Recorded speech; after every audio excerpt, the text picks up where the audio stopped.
आर्यभट्ट 5वीं शताब्दी ईसा।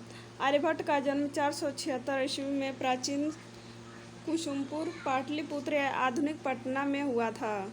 तो आर्यभट्ट का जन्म कहाँ पे हुआ था? पटना में, जिसे पाटलिपुत्र बोला जाता था, आधुनिक यानी अब पटना बोला जाता है। तो आर्यभट्ट का जन्म पटना में हुआ था। आगे देखते हैं। अश्वघोष।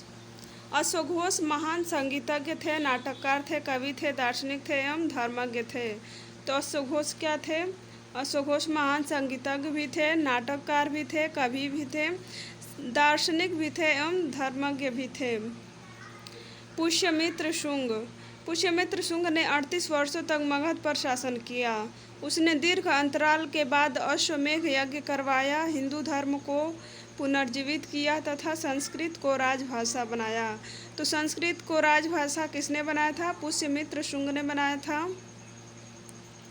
और अश्वमेध यज्ञ भी करवाए थे, हिंदू धर्म को पुनर्जीवित किया था। बाणभट्ट। बाणभट्ट का जन्म बिहार में सोन नदी के किनारे बसा प्रीतिकूट नामक नगर में एक समृद्ध वात्स्यायन गोत्रीय के ब्राह्मण परिवार में हुआ था। तो बाणभट्ट का जन्म गोत्रीय के ब्राह्मण परिवार में हुआ था और बिहार में सोन नदी के किनारे हुआ था। बिहार में सोन नदी के किनारे प्रीतिकूट नामक नगर में बाणभट्ट का जन्म हुआ था। उनके पिता का नाम चित्रभानु और माता का नाम राज्य देवी था। तो बाणभट्ट का जन्म कहाँ पे हुआ था? बिहार में सोन नदी के किनारे प्रीतिकूट नामक नगर में हुआ था और यह गोत्री के ब्राह्मण परिवार में पैदा हुए थे और इनके माता का नाम क्या था? राज्य देवी। पिता का नाम चित्रभानु था। अगला है शेर शाह। शेर शाह 1486 से 1545। भारत के सर्वश्रेष्ठ अफगान शासक शेर शाह का जन्म 1486 में हुआ था। इनका राजनीतिक के उत्कर्ष बिहार में सासाराम के क्षेत्र में आरंभ हुआ था। यहीं पर उसने अपने प्रशासनिक सुधारों, विशेषकर लगान संबंधी सुधारों का प्रयोग किया था। गौतम मुनि। गौतम मुनि न्याय शास्त्र के विख्यात आचार्य तथा न्याय सूत्र के लेखक थे। गौतम मुनि कौन थे? तो गौतम मुनि न्याय शास्त्र के विख्यात आचार्य तथा न्याय सूत्र के लेखक थे।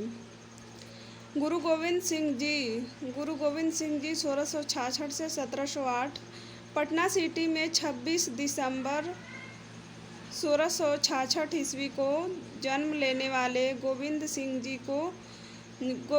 जी सिखों के 10वें एवं अंतिम गुरु थे। तो गुरु गोविंद जी कौन है? तो सिखों के 10वें और अंतिम गुरु थे, जिन्होंने मुगल शासकों से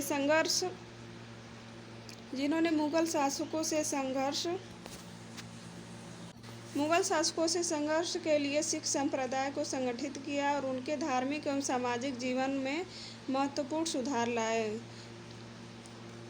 तो सिख के धार्मिक सामाजिक जीवन में महत्वपूर्ण सुधार लाए गुरु गोविंद सिंह जी। और इनका जन्म कहाँ पे हुआ था? पटना सिटी में 26 दिसंबर 1666 ईस्वी को जन्म लेने वाले गुरु गोविंद सिंह जी थे। सिखों के 10वें एवं अंतिम गुरु थे। तो गुरु गोविंद सिखों के अंतिम एवं 10वें गुरु थे। अगला है शेख भिखारी। 1857 के प्रथम स्वतंत्रता आंदोलन के शहीदों में एक शेख भिखारी भी थे, यानी जो 1857 की क्रांति हुई थी उसमें भाग लिए थे शेख भिखारी, जिन्हें अंग्रेजों द्वारा फांसी दी गई थी। डॉक्टर सच्चिदानंद सिन्हा। सच्चिदानंद सिन्हा का जन्म 10 नवंबर 1871 को आरा में हुआ था। इनके पिता रामयाद सिन्हा आरा के प्रसिद्ध वकील और डुमराव राज के स्थायी अधिवक्ता थे। 9 दिसंबर 1940 को इन्हीं की अध्यक्षता में हमारे देश के संविधान सभा का अधिवेशन प्रारंभ हुआ था। उनकी मृत्यु 6 मार्च 1950 के बाद डॉक्टर राजेंद्र प्रसाद ने यह पद ग्रहण किया।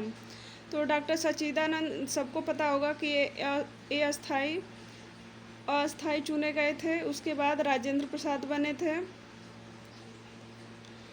सच्चिदानंद सिन्हा का जन्म कहाँ पे हुआ था? 10 नवंबर 1871 को आरा में हुआ था और इनके पिता का नाम रामयाद सिन्हा था, जो आरा के प्रसिद्ध वकील और डुमराव राज के स्थायी अधिवक्ता थे।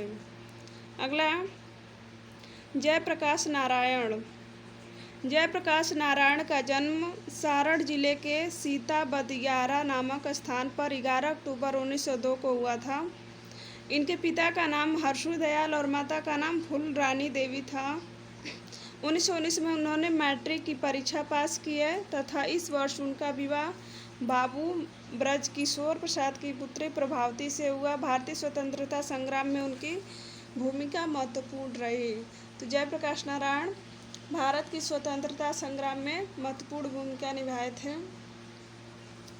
इनका जन्म कहाँ पे हुआ था? सारण जिले के सीता बदियारा नामक स्थान पे हुआ था। बिरसा मुंडा। बिरसा मुंडा का जन्म 15 नवंबर 1800 को तमाड़ के निकट उलिहातू नामक गांव अब झारखंड में है। पहले बिहार में ही था, लेकिन जब झारखंड अलग हुआ तो अब झारखंड में है। उनके पिता का नाम सुगना मुंडा और माता का नाम कदमी था।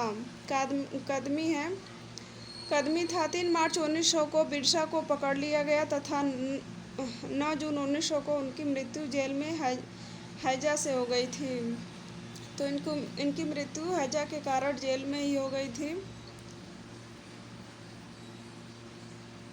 कर्पूरी ठाकुर बिहार के एक प्रमुख स्वतंत्रता सेनानी एवं समाजवादी नेता थे। इनका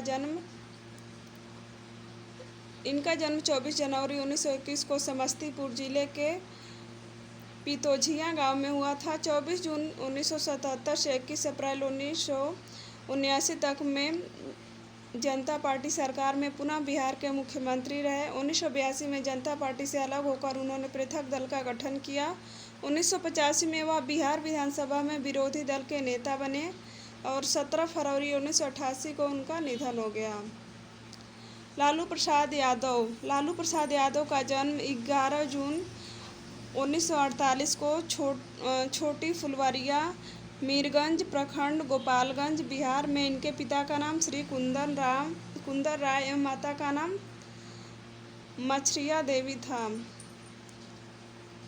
नीतीश कुमार का जन्म पटना जिलांतर्गत बख्तियार के कल्याण बिगहा गांव में एक साधारण किसान परिवार में 1 मार्च 1951 को हुआ था। उनकी माता का नाम श्रीमती परमेश्वरी देवी था। उनके पिता का नाम कविराज राम लखन सिंह जी एक प्रसिद्ध वैद्य थे।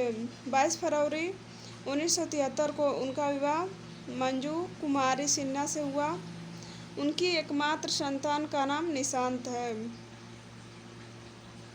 तो इन लोगों के बारे में तो सब लोग जानते ही होंगे।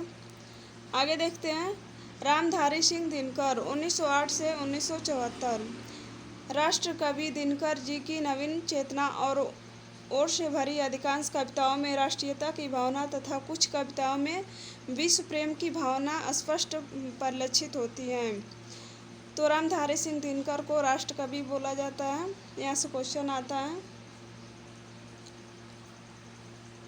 और इनकी कविताएं राष्ट्रीयता से भरी होती हैं।